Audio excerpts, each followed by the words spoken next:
Hi everyone, welcome to my YouTube channel, where I share some of the most interesting and entertaining stories from my life and from around the world. In this video, I'm going to tell you some stories relating to family drama. You know, the kind of drama that happens when relatives get together, or when secrets are revealed, or when things go wrong in hilarious ways.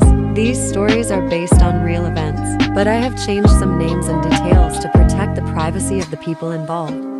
If you enjoy these stories, please give this video a thumbs up and subscribe to my channel for more. Let's get started with the first story. My friend got tired of her golden child stepsister mooching off her Netflix account after they had a petty argument over the phone. The sister called my friend screaming at her about what a witch she is, talking about how she'll never amount to anything, and how she's just a waste of space. Meanwhile, the sister is $60,000 in debt and student loans, and she dropped out in her final year. My friend decided she'd had enough.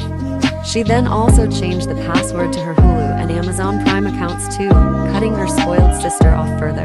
After her sister exploded, my friend simply texted her saying, "You could always pay for your own accounts." The sister's response was so priceless. "I don't have any more money, you witch. Sephora was having a sale, so I'm tapped out. Screw you." My friend and I are still laughing about this as we binge watch shows on her accounts.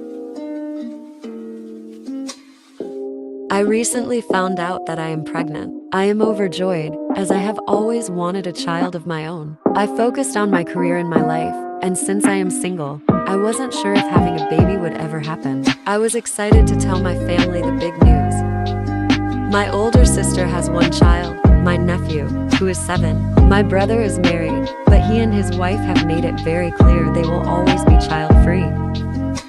Last night we had a family dinner, and I thought this would be the perfect opportunity to share the news. Since this will be my only child, I wanted to make it special, and I also wanted to involve my nephew. I got a shirt that read, "This is what an awesome big cousin looks like."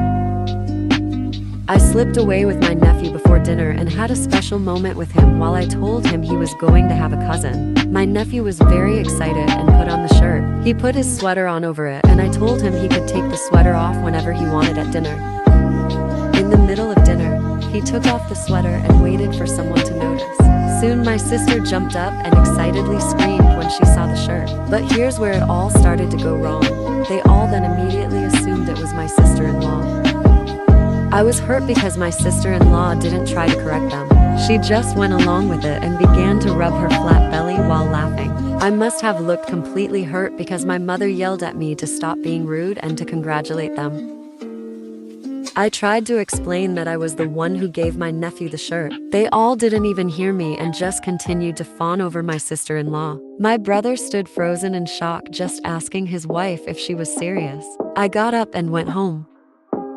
I received multiple texts at this point from them telling me what a jerk I am for making this all about me. They said things like it wasn't my sister-in-law's fault that I was jealous. I didn't reply to anything and just cried myself to sleep.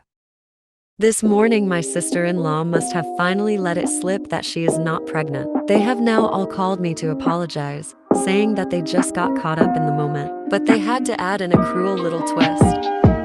They said I shouldn't have left the dinner and that it's my fault. I wasn't clear enough that I was the one who is pregnant. My mom said I could have a redo dinner so I can get it right and they will all act surprised.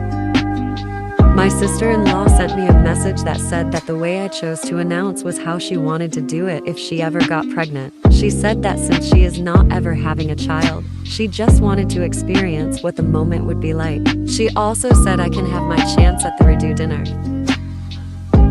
I told them no and that I will not be doing a redo.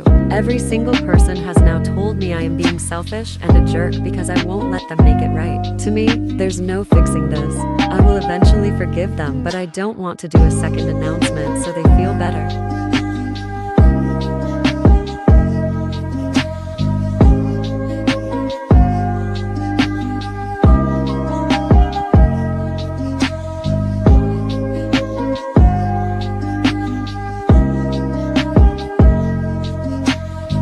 Mom has 75% and primary physical custody of us kids, but my parents share legal custody. However, my dad is an awful jerk, so I refused to see him after I was 13. Later, for various reasons, my mom and I moved to another state. My mom never remarried, but my dad had a series of girlfriends throughout my childhood. This never really bothered me. After all, he left when I was 6 weeks old, and I never actually knew what it was like when my parents were romantically involved.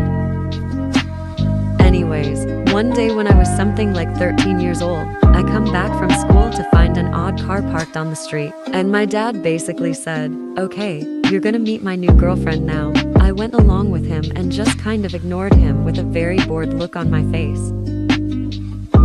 That annoyed him, but whatever. I walk into the basement and there's a random woman there. She's significantly younger than my dad, who is in his 50s. She looks me up and down. I couldn't believe her next words. With the most saccharine sweet tone she says, "Hi, I'm your new mom," and smiles at me. This moment I was like, oh, heck no. For what it's worth, my mom raised me completely on her own and financed everything. My father did not pay child support. My mom took care of me in every way, and she is the only one of the two who I consider an actual parent. So this witch was in no way my mom. I told her screw off, turned around, and went back up the stairs. I couldn't drive at the time, but I was not having it. But they weren't even finished. They followed me up to the driveway and kept bothering me and asking why that offended me. Then this girl tries to come up and hug me, and I shoved her off me. I still had my backpack and jacket with me, so I decided to just leave. They followed me for a while and tried to chase me down. However, a 13-year-old who is very angry is a lot faster than a 50-year-old man and his very annoying girlfriend who should have not worn heels that day. Once I got far enough away and closer to my mom's, I texted her to come pick me up, and that was that. This was one of the last interactions I had with my father before cutting him off completely. I find this story hilarious, though then again I use humor to cope.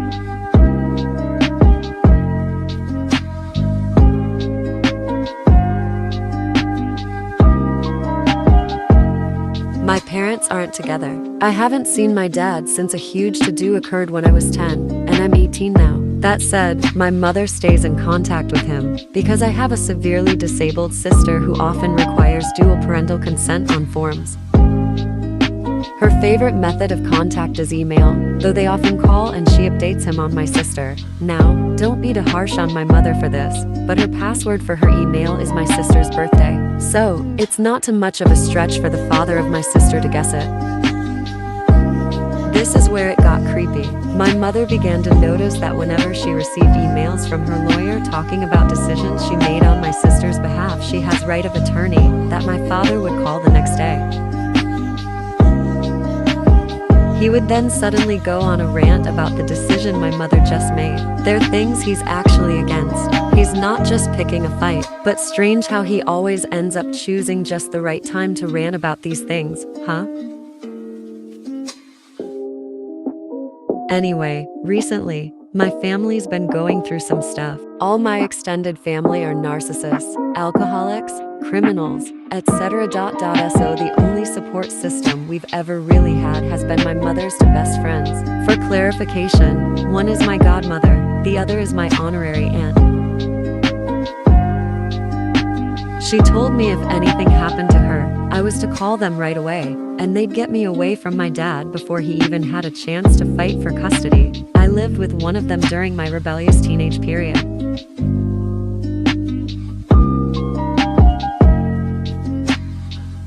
My mother didn't understand mental illness. My aunt, who had a child with mental illness, was truly my savior at this time. The other one got us away from my father the instant she found out about his mistreatment. With a literal day's notice, she flew out to our state, spent the day packing with us, then flew with my brother and I across the country. We'd only booked tickets the night before, so my mother had to catch the next flight with my sister. My mother's sick. She'll likely pass in the next year, or recover and live until 100. But my godmother and aunt are also sick too. They both have end-stage cancer and are terminal. My godmother is in her last 6 weeks. I've found all this out in just the past month, so it's been a lot to deal with. As such, my mother had to update her will, power of attorney over my sister now goes to me, and everything is split equally between my brother and I. My brother is an addict and has responsibility issues. She took my dad out of it completely, knowing that if something does happen, I'll need all the resources I can get again. I'm only 18 years old, have an addict brother, zero support system to speak of, and a severely disabled sister. Her lawyer sent the updated will through to her over email. It all came crashing down almost instantly. The next day, my father called her, madder than he's been in years, or so my mother said. He spiraled into a rant about how his co-worker has just been dragged through the mud by his ex-wife, who took him out of her will, and how evil is that? Who could do that? He told her that the best thing she could ever do was give him 100% of her estate upon her passing. This man, who has done nothing for me, my sister, my brother, or my mother, thinks he should get everything from her. I'm 18 years old. My sister is a mentally disabled, severely physically handicapped, brain damaged 22-year-old who needs 24-hour constant care. My brother is an addict who I don't see for weeks on end, and he thinks he should get 100% of my mother's estate, which is a plot of land and roughly $60,000 to both me and my brother, and leave me with my sister. No house over our heads, no food on the table. Screw off. I'm a teenage girl who's enduring my world crumbling beneath my feet. I have no idea what I'm going to do if something happens. I have no concept of how to even begin to deal with the task that's been thrown at me. But at least with what my mother would leave me, I'd be able to learn. But he wants to leave us with nothing? Get screwed. Needless to say, my mother's lawyer cut all communication through email. He also told her to immediately make a new account. She doesn't know how, so she gave me the phone and he told me what to do. She and I are now the only ones with the passwords, because I'd need to get records of everything in case of her passing.